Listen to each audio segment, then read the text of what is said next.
Now start करता हूँ.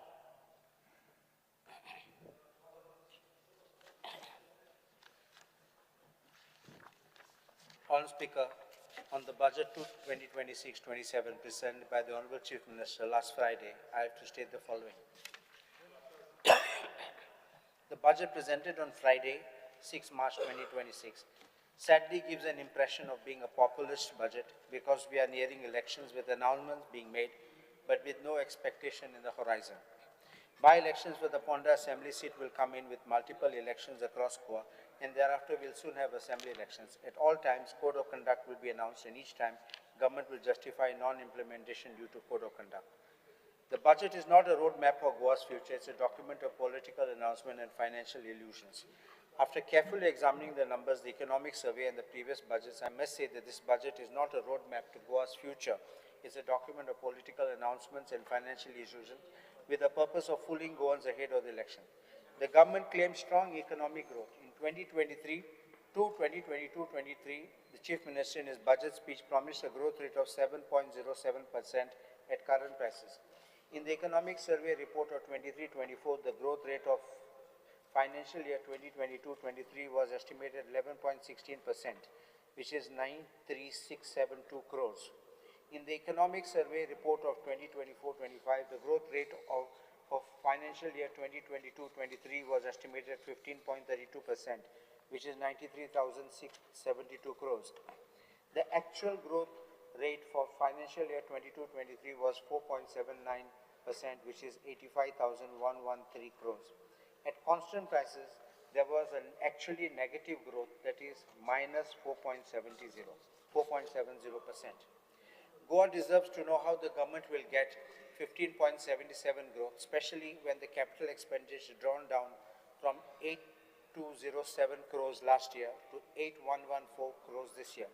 If this is the expected growth, why has the state budget increased only by about 5%, while revenue growth is estimated around 8.5%? This mismatch raises questions about whether the government is fully leveraging economic growth through public spending. Rising debt burden, we have already spoken about this, but this is important because Goa's public debt is increasing with projections of over rupees 30,000 crores by 2026.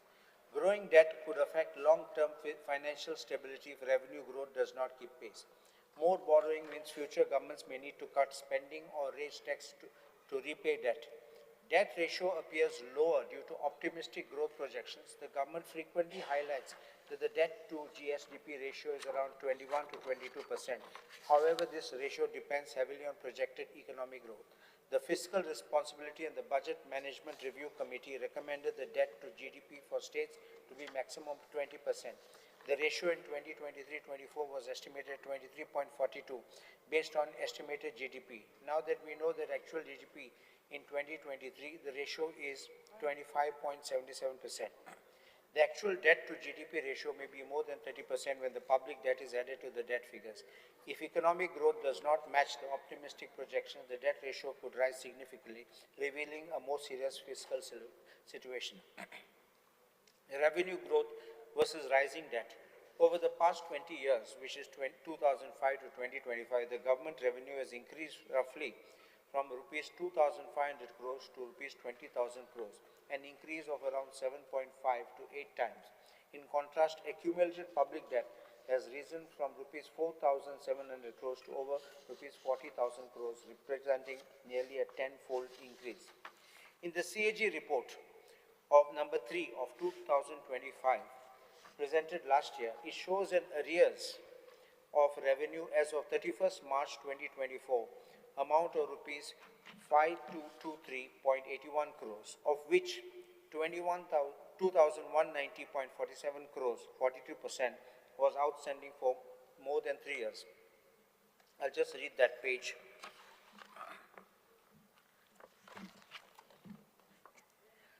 It says the arrears of revenue as of 31st March 2024 amounted to rupees 5,223.31 crores, of which rupees 2,190.47 crores, 42%, was outstanding for more than 3 years. Further, rupees 126.72 crores out of rupees 5,223.81 crores was under legal adjudication, leaving arrears of rupees 5,097 crores, which are yet to be recovered. And they've explained this in the table. Now they say this, the revenue arrears of rupees 5,097 crores are accounted for 39% of the state's own resources, which is rupees 12,945 crores during the year. During the exit conference on 7th March 25, the Finance Department stated that efforts are being made to collect the revenue of all this. The question now arises is, what steps has the government taken to recover this money? Also, the CAG has flagged one more issue, very important, at the bottom of it. In the footnote, they have said, in addition to the above, Messrs. Swastik Cruises have to pay the rent of rupees 48,87,197 towards the rent of Betin Jetty for the period of June 2014 to December 2023. Honorable Speaker, if anybody doesn't pay any amount, maybe for a year or two, they immediately rush to terminate. But here, almost for 10 years, Swastik Cruises has been enjoying this facility, not paying the money and continuing to operate. Something seems to be really going badly wrong. Higher revenue spending versus lower capital spending. The government increased revenue expenditure, salaries, subsidies and administration, but capital expenditure, which is infrastructure investment, has either stagnated or declined. In fact, when we go with our files, JDA says it has no capital expenditure fund which is available. Capital spending which required for building roads and infrastructure, which allows the economy to grow so that we can have more investment, but no spending will bring less investment and can slow down long-term development. False claims of surplus in the budget. Budgetary provisions being made but not utilizing the amount provided in the budget. Even the CAG report, I'll just read this at page 132,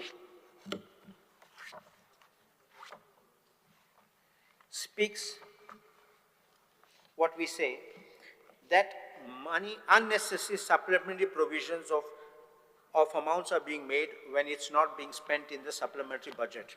This is how it shows in appendix 3.1 at page 132. Numbers may include borrowings or accounting adjustments. If surplus figures rely on loans or adjustments, the financial position will not be as strong as it appears. Misleading claims in action taken report on announcements, assurances made in the budget or 2025-2026. Honorable Speaker, in that action taken report, I pointed out last, as soon as it was presented, that the action taken report had false projections. In serial number 105 of this action taken report on announcements, assurances made in budget speech 2025-2026, 105 speaks of improvement and hot mixing of road from Karona Junction to Pondolen, Calvin Bridge Approach Road in BP Aldona constituency. And action taken is given, assurance has been fulfilled. My respectful submission is that this is completely false. It has not even been done, the tender has not even been issued, no work order has been issued, tender is issued but no work order has been issued, and is waiting there for issuance of the work order. The work has not started. I don't know how this assurance can be fulfilled. Similarly, improvement and hot mixing of road from Karona Junction, 106, hot mixing of main road from Bastora to Satpurush Temple to Gava Junction at Aldona constituency. Again, this is saying assurance has been fulfilled. This again is completely false because the work order itself has not been issued. So I don't know how you can make a statement here and have false projections. If this kind of projections are being made to say that this kind of works are already fulfilled, we are looking at the budget for other figures and then this is not available. Now there is one more thing which is GHRDC. The Honorable Chief Minister made a statement that JHRDC will focus on training and upskilling the youth of the state and coordinating with the industries, establishments and companies for job placement. My respectful question is this the job of GHRDC? Don't we have skill development? Don't we have ITIs? Don't we have other institutes which can provide these kind of facilities for training? GHRDC does not even have classrooms to have training for these children. In respect of GHRDC, it is claimed that persons employed for 10 years or more will be regularized. There is an assurance being made, but I respectfully say that this will never happen. Last year, and I will explain why, and this is what is happening. GHRDC, according to me, has become just a labor contractor. It brings people into the department, it says it is on empanelment basis, and then starts putting people in various departments. You may be put there for 6 months in one department, you may be put for 6 months in another department. So how do you get a continuity? If you don't have a continuity in one department, you cannot claim that I've been there for 3 years, 6 years, or even 10 years. So this is what is happening. He's becoming a labor contractor. An announcement was made by the Chief Minister that salaries to the employees would be increased, that 3,000 will be added to rupees 5,000. Last year's statement was made, but this is an empty promise like the 3 gas cylinders, nothing has happened. Again, this promise is being made in this year's budget, 2026-27, but this is going to be an empty promise. Now, there is one more problem, Honorable Speaker. When people are being engaged by the GHRDC, they are raising bills for a security guard of showing 31,257 per security guard and one reliever, which comes to rupees 51,886.22. To this, CGST and SGST is added. So the total bill to the department goes as 61,226 for one security guard and one reliever. And the GST component is rupees 9,339.60. But when the GST is being already paid, I don't understand why salaries are still being deducted, and the security guard never gets the 31,257. He ends up getting 22,236 today. So I don't know why, whether GHRDC is eating up money or keeping away money from these people who are actually doing work, who should have got the money. And I believe that GHRDC should stop now all these empanelments, and the government should focus on giving jobs directly to the people in the departments without having to go through this. Because the moment you go through a corporation and you provide service, there is a service tax component which starts coming in. The promise of regularizing staff with temporary status. My respectful submission that this is a fraud played upon by the government on all these people who have been working on daily wages or on contract basis. Last year, an announcement was made that they would regularize people with 7 years of service, and a notification to that extent was brought out. Honorable Speaker, I will present that notification on the floor of the House.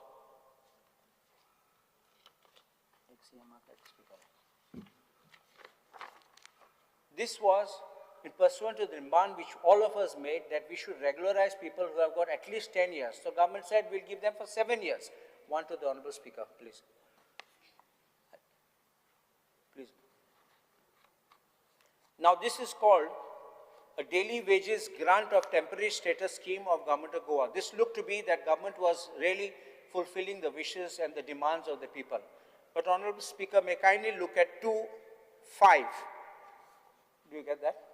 Such daily wages who acquire temporary status shall, not however, be brought onto the permanent establishment unless they're selected to regular selection process for Group C posts. This is completely wrong. Now please turn over to the third page. That is another number 5. Despite conferment of temporary status, the service of daily wager may be dispensed with by giving a notice of 1 month in writing. A daily wager with temporary status may also quit service by giving a written notice of 1 month. And please look at 7. An undertaking shall be taken from all the eligible employees that they shall seek no additional benefits from the government once covered under the scheme and are willing to avail benefits as specified in the scheme. This is completely a dishonest approach, Honorable Speaker, because what does the Supreme Court say on this? I'll just read a few.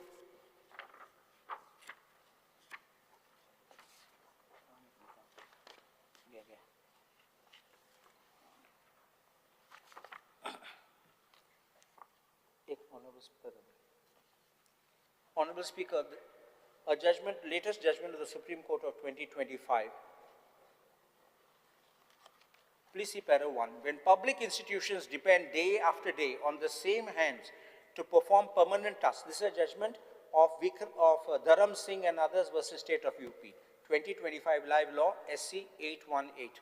So para 1, when public institutions depend day after day on the same hands to perform permanent tasks, equity demands that those tasks are placed on sanction posts and those workers are treated with fairness and dignity.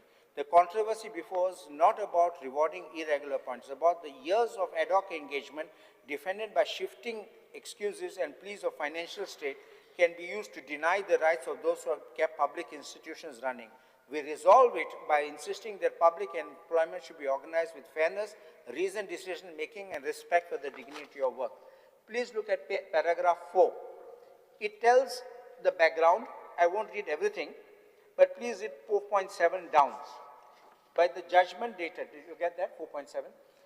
The learned single judge of the High Court dismissed the petition, holding that no rules for regularization in the Commission had been shown, that even assuming the 1998 regularization rule applied, there were no vacancies for the appellants. Moreover, the single judge held the regulation was impermissible in view of the law declared in Uma Devi and allied precedents. It was also observed that the petitioners had not specifically essayed the subsequent decision, so and so. The appellants preferred special leave before the division bench, affirmed the dismissal. Now please look para 6. The question before us whether the High Court erred in failing to adjudicate appellant's principal challenge. Para 7. Having heard the learned counsel of parties, we are unable to endorse the approach adopted by the High Court. Para 8. The state's refusal of 11-11-99 cites financial constraints, and the subsequent decision also taken after High Court decision reconsider adverse to financial crisis and a ban on creation of courts. Neither decision engages with relevant considerations placed on record, namely the Commission's 1991 resolution repeated proposal acknowledged administrative exigencies of recruiting body, handling large cycles, the continuous deployment of these very hands for years, and the existence of the attendant work that is primarily perennial rather than sporadic. While creation of posts is primarily an executive function, the refusal to sanction posts cannot be immune from judicial scrutiny for arbitrariness. We believe that a non-speaking rejection on a generic plea of financial constraints, ignoring functional necessity and the employer's own long-standing reliance on daily wages to discharge regular duties does not meet the standard of reason. Moreover, it's undisputed that the nature of work performed by the appellants, that is sorting and scrutiny application, dispatch of and office support, driving has been continuous and integral to Commission's function since the engagement between 89 and 92. Commission itself moved for sanction of 14 posts and furnished a list of 14 daily wages, including the appellants.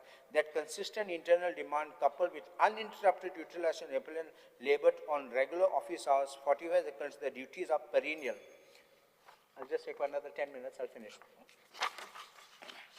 So, please look at this. Now, go to paragraph 17. So the High Court rejected that first there were no sanction posts, that the Supreme Court rejected that there were no sanction posts, that financial burden. Now look at para 17. This is very important for the state government to think this. Before concluding, we think it necessary to recall that the state, hereinafter referring to both the union and the state government, is not a mere market participant, but a constitutional employer. It cannot balance budgets on the backs of those who perform the most basic and recurring public functions. Where work recurs day after day and year after year, the establishment must reflect that reality in its sanction strength and engagement practices. The long-term extraction of regular labor under temporary labels corrodes confidence in public administration, offends the promise of equal protection. Financial stringency certainly has a place in public policy, but not a talisman that overrides fairness and the duty to organize work on lawful lines. Moreover, it must be noted that ad hocism thrives where administration is opaque. And the State Department must produce this. And then the Supreme Court finally gives it and gives a direction that they must do this. This was also considered by the Supreme Court in another judgment. Just pass this.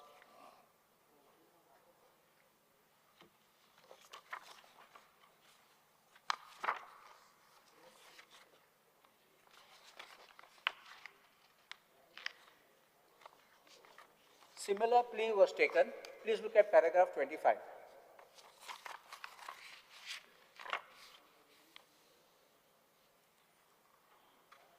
The Honourable Speaker again. It's a disconcerting reality that temporary employees, particularly in the government institutions, often faced multifaceted forms of exploitation. While the foundational purpose of temporary contracts may have been to address short-term or seasonal needs, they have increasingly become a mechanism to evade long-term obligations owed to employees. And then the titles are there. misuse of temporary labels, arbitrary termination, lack of career progressions, use of outsourcing as a shield, denial of basic and benefits. Para 26, while Uma Devi sought to curtail, and then they said you can still do it in view of Uma Devi. So, para 27, last paragraph which I will read. In light of these considerations, in our opinion, it is imperative for the government department to lead by example in providing fair and stable employment, engaging workers on a temporary basis for extended periods, especially when their roles are integral to the organization functioning, not only contravenes international labor standards, but also exposes the organization legal challenge, undermines employee morale. By ensuring fair employment practice, government insurance can reduce the burden of unnecessary litigation, promote job security, and uphold the principle of justice and fairness they are meant to embody. This approach aligns with the international standards and sets a positive precedent for private sector to follow, thereby contributing to overall betterment of labor practice in the country. So this was what was it, and the most now January judgment of the Supreme Court finally concludes this. I'll just read just 2 sentences here.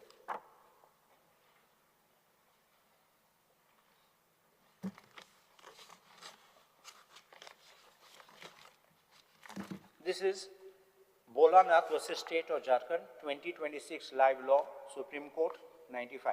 Just a head note on the top.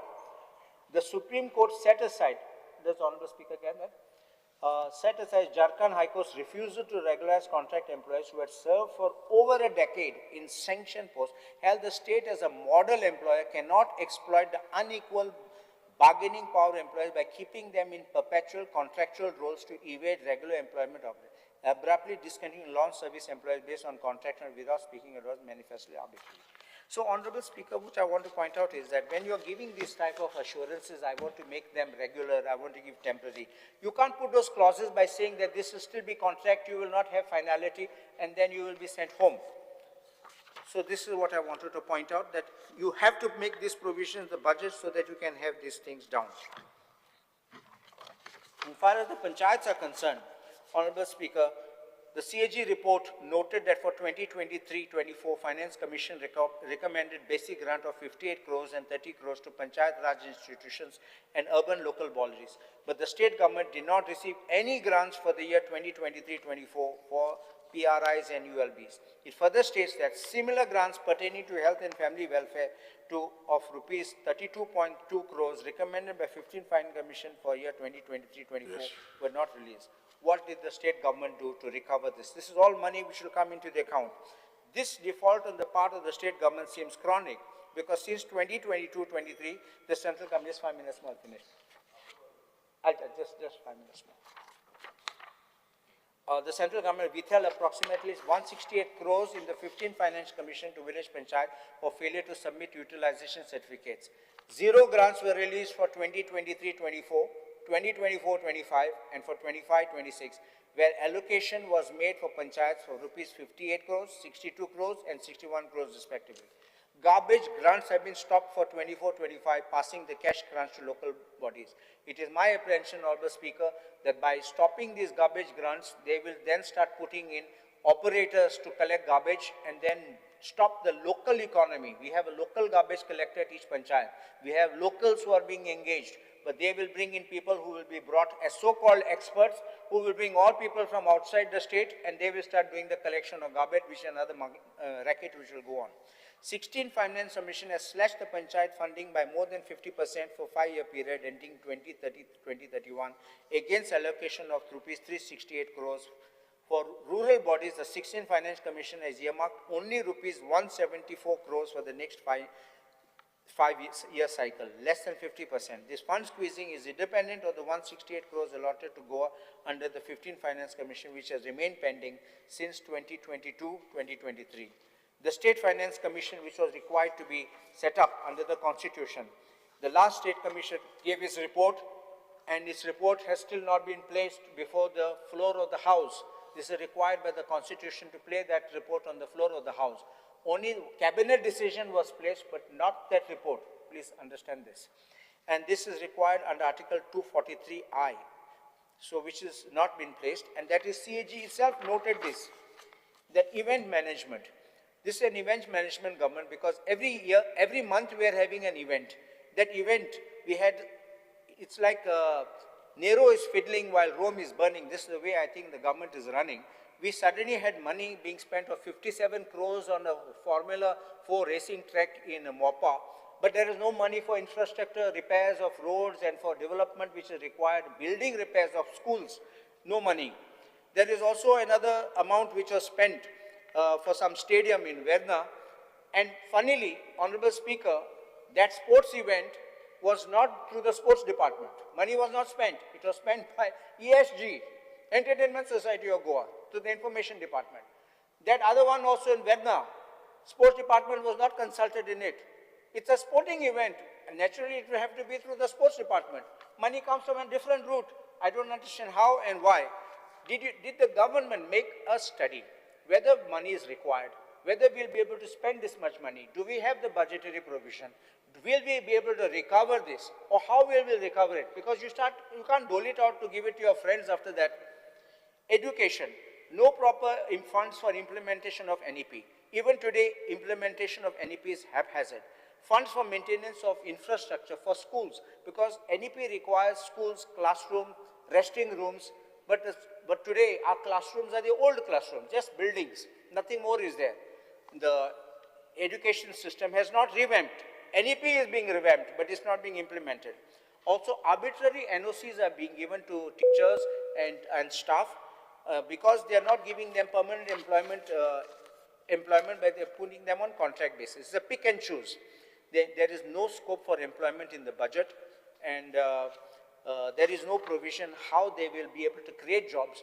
Contract jobs are not the jobs which are required to be done.